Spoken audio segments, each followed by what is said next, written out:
नमस्ते साथियों, पटना से मैं एडवोकेट प्रतिमा कुमारी।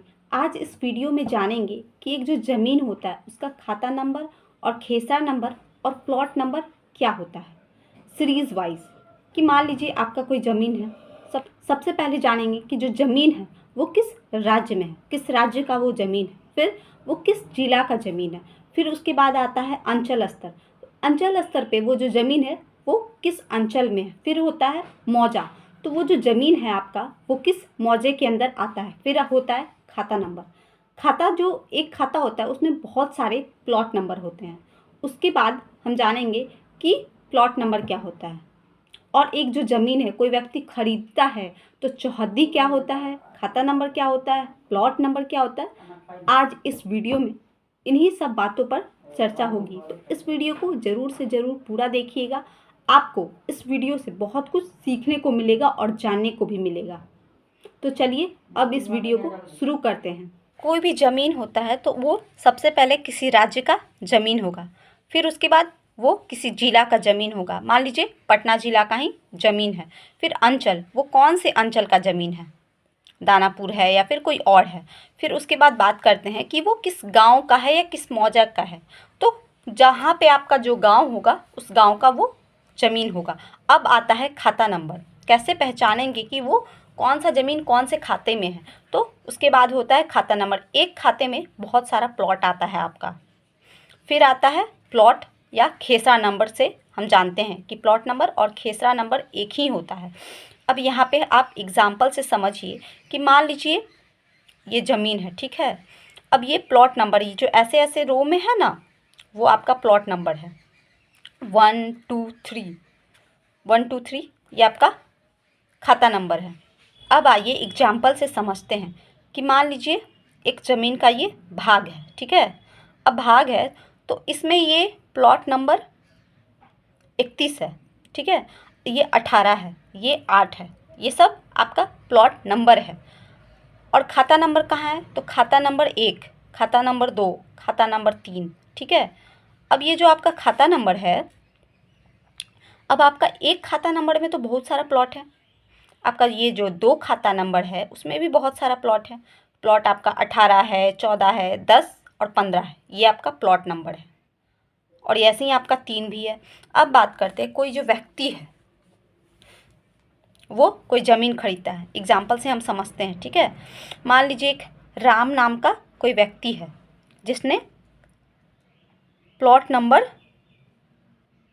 10 का ज़मीन वो खरीदता है। तो ये जो प्लॉट नंबर आपका 10 है वो कौन से खाता नंबर में आता है, तो वो 2 खाता नंबर में आता है। वो प्लॉट नंबर का ज़मीन खरीदा, ठीक है, ज़मीन खरीदा। तो वो क्या ये पूरा खरीद लिया? ये जो आपका प्लॉट नंबर है 10, तो इसमें कितना ज़मीन है, मान लेते हैं इसमें ना 3 कट्ठा ज़मीन है, मतलब 9.375 डिसमिल है। क्योंकि एक जो कट्ठा होता है ना उसमें आपका 3.125 डिसमिल ज़मीन होता है। ये जो आपका व्यक्ति है राम, वो 2 कट्ठा ज़मीन बेच रहा है, मतलब सेल कर रहा है। और ख़रीद कौन रहा है? श्याम नाम का एक व्यक्ति है। अगर वो खरीदेगा तो वो केवाला बनाएगा, जिसे हम सेल डीड के नाम से भी जानते हैं, और वसीका के भी नाम से जानते हैं, वसीका। अब बात करते हैं कि मान लीजिए वो जो व्यक्ति है श्याम, वो कितना ज़मीन खरीद रहा है, तो क्या वो पूरा ज़मीन खरीद रहा है? प्लॉट नंबर 10 का वो पूरा ज़मीन खरीद रहा है? तो नहीं, वो बस कितना खरीद रहा है, वो 2 कट्ठा खरीद रहा है, मतलब 6.250 डिसमिल वो ज़मीन खरीदता है खाता नंबर 2 प्लॉट नंबर 10 से, ठीक है। अब इसका जो प्लॉट नंबर होगा, इसका ये जो व्यक्ति है श्याम, इसका भी प्लॉट नंबर 10 ही होगा। इसका ये भी 10 हुआ और ये भी 10 है, लेकिन इसका जो चौहद्दी है ना वो बदल जाएगा।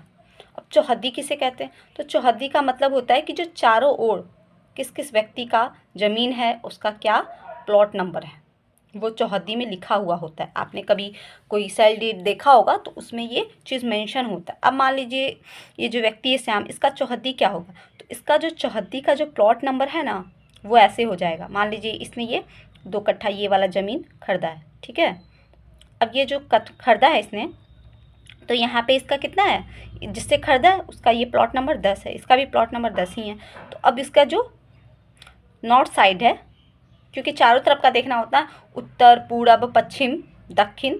तो अब ये देखिए कि ये नॉर्थ जो इसका जो साइड है, इसका कितना नंबर है, प्लॉट नंबर, तो इसका 71 प्लॉट नंबर है।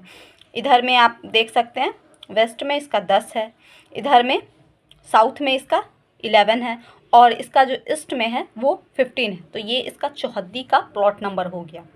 इससे इसका ज़मीन पहचाना जाएगा कि हाँ ये किस चौहद्दी में आता है, इसका प्लॉट नंबर क्या है, इसका खाता नंबर क्या है। अब ये तो हो गया। अब मान लीजिए जैसे कोई व्यक्ति है, सेल डीड करवा लिया, केवाला करवा लिया, अब उसके बाद वो क्या करेगा। और देखिए जमाबंदी जिसे हम रजिस्टर 2 के नाम से भी जानते हैं, तो वहाँ पे क्या होगा, ये रजिस्टर हो जाएगा कि ये जो प्लॉट नंबर 10 है वो कितना नंबर का वो कितना कट्ठा का था, वो 3 कट्ठा का था। अब क्या हो रहा है, उसमें से 2 कट्ठा बिक जा रहा है, सेल हो जा रहा है, सेल डीड, तो वो 6.250 सेल हो गया। तो कितना बचा, अब उसके पास सिर्फ 1 कट्ठा ज़मीन बचा है। और एक और बात, खतियान में कभी भी नाम नहीं बदलाता है। खतियान जो जैसे चला, जब सर्वे होता है उस समय खतियान बनता है, और उसमें जो भी जमाबंदी रजिस्टर 2 है उसमें रिकॉर्ड होता है, ना कि आपका खतियान में कुछ बदलता है। एक सर्वे हुआ, खतियान में खतियान बदलता नहीं है, केवल केवाला ही बदलता है। अब बात करते हैं ये जो व्यक्ति श्याम है वो अब क्या करेगा, तो वो अब राजस्व कर्मचारी के पास जाएगा, वहाँ पे सारा डॉक्यूमेंट अपना सबमिट करेगा, म्यूटेशन करवाएगा, खाता नंबर 2 प्लॉट नंबर 10 का, और जो चौहद्दी है उसका जो अलग हो गया है, पहले इसका जो चौहद्दी कुछ और था, अब तो यहाँ पे इसका चौहद्दी बदल गया है, तो अपना वो म्यूटेशन करवाएगा, दाखिल खारिज करवाएगा और अपना रसीद कटवाएगा। तो आपको ये पूरा प्रोसेस समझ में आया कि एक ज़मीन कैसे कैसे होता है, क्योंकि बहुत लोगों को ना ये चीज़ नहीं समझ में आती है। जब मैं भी छोटी थी तो मुझे भी ये सब चीज़ नहीं समझ में आता था कि रकबा क्या होता है, दाखिल खारिज क्या होता है, या फिर प्लॉट नंबर क्या होता है और खाता नंबर। लेकिन आप ये ऐसे समझ सकते हैं इस एग्ज़ाम्पल के माध्यम से कि कोई भी ज़मीन कैसे कैसे होती है, अंचल अधिकारी, मौजा क्या होता है, गांव क्या होता है, खाता नंबर क्या होता है, प्लॉट नंबर क्या होता है, तो आप ऐसे समझ सकते हैं। तो नेक्स्ट वीडियो में मैं लेकर आऊँगी कि खतियान क्या होता है, और खतियान में कितने प्रकार के खतियान होते हैं और उसमें क्या क्या लिखा हुआ होता है। तो आज के लिए इतना ही, धन्यवाद।